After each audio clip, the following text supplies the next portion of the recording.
Good morning. I want to thank everybody for coming this morning. My name is Sergeant Jeff Scott with New Westminster Police Media Relations. This morning we want to provide information about a multi-jurisdictional fentanyl investigation. I'll provide the context of that investigation, and then I'll ask Chief Constable Dave Jones to share a few words, and then we'll have an opportunity for some question and answers. Several months ago, our Street Crime Unit engaged in a project to investigate suspected drug dealing and other criminal activity in New Westminster. Through the course of their investigation, it quickly developed into a much broader investigation that expanded into other jurisdictions and municipalities. The investigation spanned several months and resulted in our Street Crime Unit working in collaboration with Surrey RCMP, the Delta Police Department, Combined Forces Special Enforcement Unit, the Lower Mainland Emergency Response Team, and Canada Border Services Agency.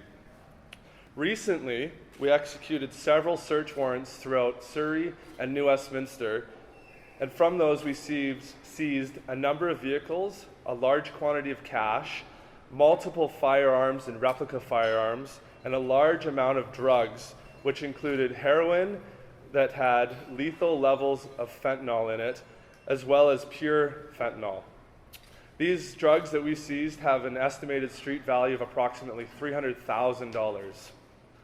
Numerous people who are known to police were arrested as a result of this investigation, and the charges are now being put to Crown Counsel for charge approval, which include multiple counts of trafficking in a controlled substance and conspiracy to commit an indictable offense.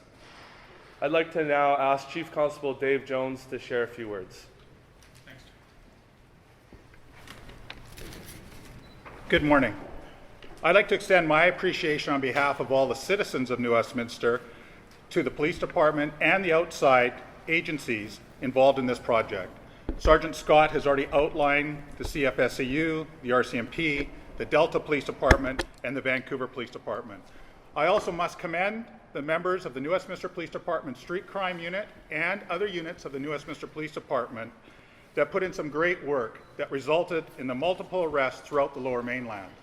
The members became involved in this investigation here in New Westminster, but didn't stop at our borders and pursued it to the highest levels that they could.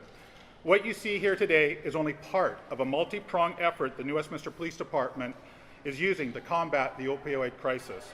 We are talking about enforcement, harm reduction, prevention, and education. In addition to investigations like this one that take dangerous drugs like fentanyl off the streets, we have supplied frontline officers and support staff with naloxone nasal spray and training on how to assist someone who is experiencing a drug overdose. Lastly, we are engaging with the public and partnering with local organizations to educate and inform the public. You'll find our officers speaking at public schools, at public forums, and in any other situation where we can help to educate to hopefully eliminate the use of fentanyl and an understanding of the dangers. The citizens and taxpayers demand that all agencies combine their efforts to improve their quality of life. A message has been sent time and time again that if you set up a drug business within this city, you're going to be confronted by a motivated and very capable law enforcement team.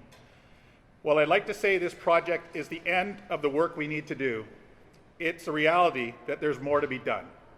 We are committed to putting the resources and the commitments in place to take on those challenges and to continue to take on those challenges until this crisis is resolved. Thank you. Thank you, Chief. By actively targeting suspected drug traffickers and working with partnering agencies, we're able to take a significant amount of fentanyl off the streets, and hopefully as a result of this investigation, we've prevented further unnecessary deaths. It's important to remember that crime has no borders, which is why we're committed to working with other law enforcement agencies to disrupt and hopefully end trafficking in this lethal substance. We want to acknowledge the hard work done by our Street Crime Unit and thank them for their excellent police work, and thank the agencies that supported us throughout this investigation. This is an example of an operational success that's part of a multi-pronged approach in addressing the opioid crisis. And I'll open up for any questions that you may have. Tell us about the people arrested. Have they been charged yet? Charges are still being forwarded to Crown Counsel for approval. The investigation is ongoing, but again, we're looking at multiple counts of trafficking in a controlled substance and conspiracy to commit an indictable offense. How many? Pardon me? How many people? I'm not able to speak necessarily about how many people. I can say numerous people, and that's because the investigation is still ongoing. Are they all Canadian? Again, I can't speak to their background or identity, just because at this point charges are yet to be sworn before the courts. How many search warrants did you guys do? I know you said in Surrey and New Westminster, but how many in total? Again, specifically, I can't speak to the number of search warrants because it is still part of an ongoing investigation that needs to be heard in court. But I can say there were multiple search warrants throughout Surrey and multiple search warrants in New Westminster. How significant is this? This is very significant. I mean, we're part of a multi-pronged approach in trying to stop this opioid crisis in the province. And as you can see from the large number of drugs that we seized, as well as the firearms that we seized, this poses a high risk to the public, to public safety, and we want to get out in front of it by educating people about the risks of drugs and the risks of fentanyl specifically. Were any of these places where you did warrants actually producing the drugs there? I'm not able to speak about the production of these drugs at this time. Speaking specifically to the fentanyl, can you mention at all either the quantity or the value that was seized? Specifically to the fentanyl, I'm not able to speak to that. The total amount that I'm aware of is that this is an estimated street value of approximately $300,000 that we seized total. Okay, and can you also speak to the role of the CBSA officers in this investigation? I'm not able to expand too much on that just because it still is a matter that needs to be heard in court. Can you tell us about the weapons that were taken? So the weapons that we seized in this case were part of the drug warrants that we executed in the different residences and locations throughout Surrey. These weapons are long gun weapons, two in which we have here are rifles, believed potentially to be assault rifles. We have a pistol grip shotgun, and we have a double barreled 12 gauge sawed off shotgun that we seized as well. Are there weapons other than what was displayed here that were seized? Not that I'm aware of, but we do have multiple other replica firearms that we seized as part of this investigation. You mentioned vehicles as well. Can you tell us how many and what kind? I'm not able to speak too specifically about the vehicles, other than we have multiple vehicles that we seized as part of this investigation.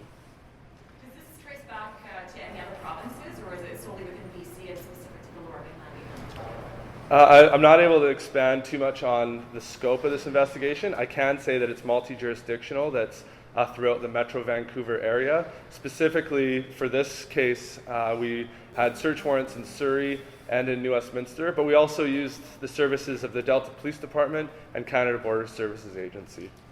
Speaking not about this investigation, can you tell us where, in general, the fentanyl that's coming into BC, where is it being produced? That's a good question. I don't specifically have the details about the production centers of these, but I do know that this is a national and international type of drug that gets shipped in and out of the country. And this is something that, as a department, we're concerned about, and we're working, again, as part of this multi-pronged approach, working alongside the RCMP, CFSCU, and Canada Border Services Agency to do our part in reducing further harm because of the current opioid crisis. You said that the people that were arrested are facing charges. Are they still in custody?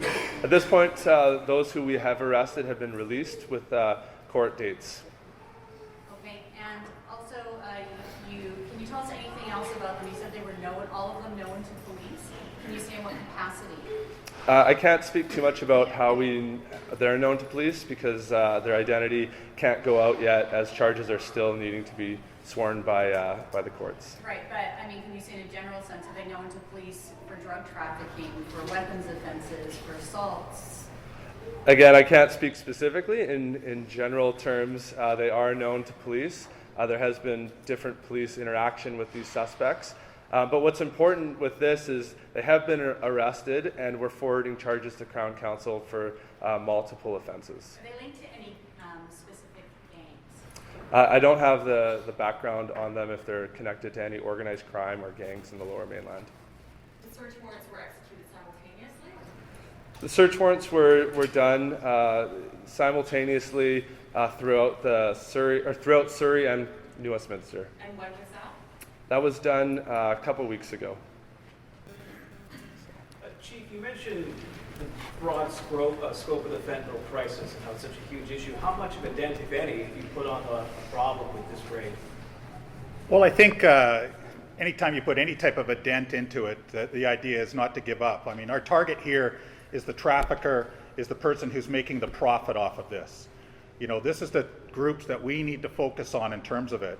So when we look at it here in New Westminster, from a New Westminster perspective, this is, I would say, a significant dent into it.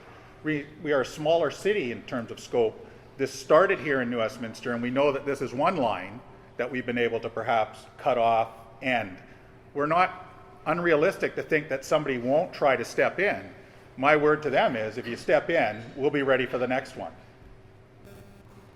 Can you tell us why someone would add fentanyl to heroin? You know, there's a lot of people do it, and when I say that is, you know, fentanyl is a cheaper product. There's reasons such as perhaps addicts like the high, like people who use it. It produces a certain level of high. You know, I'm not an expert in what happens. I mean, I'm talking anecdotally what we hear from our members on the streets and what you hear from other people there. But truly, it's just it's a new synthetic opioid that for some people, that's the enjoyment, that good high is what they're looking for, right? Or relief. I mean, people use drugs for a variety of reasons, and sometimes it's a relief from pain and other type of suffering. So, Was carfentanil found? to my knowledge, no.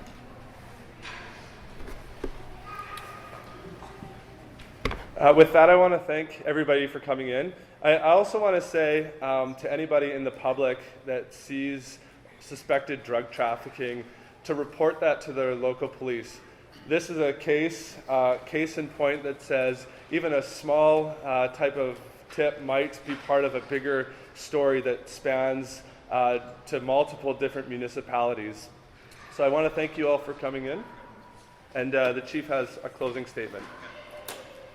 Just, I offer one last thing. We have constantly heard that this opioid drug crisis is causing a lot of strain on first responders. We've heard it from the fire services, the number of calls they go to, the ambulance services, and last of all, I really want to acknowledge the work that the members do every day. And I'm talking not just here at any police agency. The amount of pressure and strain that is being added on to all first responders, including police officers. These investigations such as this are not easy to conduct. They are very time consuming.